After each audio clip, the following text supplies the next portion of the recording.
ह्याच्यावरती हातच जात नव्हतं. ह्या हाताने कुठलंही काम करणं अशक्य झालेलं होतं. पण आज 6 सेटिंग नंतर इतका चांगला मला जाणवत आहे. हा हात जो आहे म्हणजे खूपच चांगला इफेक्ट जाणवतो.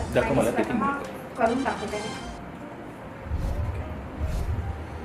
जो हात इथे दुखायचा तो पूर्णपणे थांबलेला आहे आणि आता फ्रीली मी मूव्ह करू शकते. तुम्हाला हा गुडघ्यांचा त्रास कधीपासून होता? गुडघ्या त्रास 2 वर्ष झालं. साईडला खासी दवाखान्यात जात होतो. गुडघ्याचं चालता येत नव्हतं, गुडघ्याचं पाणी काढलं आणि गोळ्या देत होते. गोळ्या काय फरकच पडत नव्हता. गोळी खाईन तेवढं करतो, एक दिवस बरं वाटत परत चालायचं. दादर चालताच येत नव्हतं. अच्छा. साईडचं ते अँगल असते धरून धरून ब्रेक चालायचं वरती. अच्छा.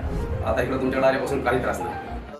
ज्या कोणत्याही अशा समस्या असतील, मणक्याच्या समस्या असतील किंवा आता नागिनसारखे जे गंभीर आजार आहेत, या प्रकारचे जे काही आपल्याकडे रोग किंवा आपल्याकडे पेशंट असतील, तर खाली दिलेला नंबर होते, डॉक्टर साहेबांचा मोबाईल नंबर दिलेला आहे, आपण त्यांना संपर्क साधू शकता.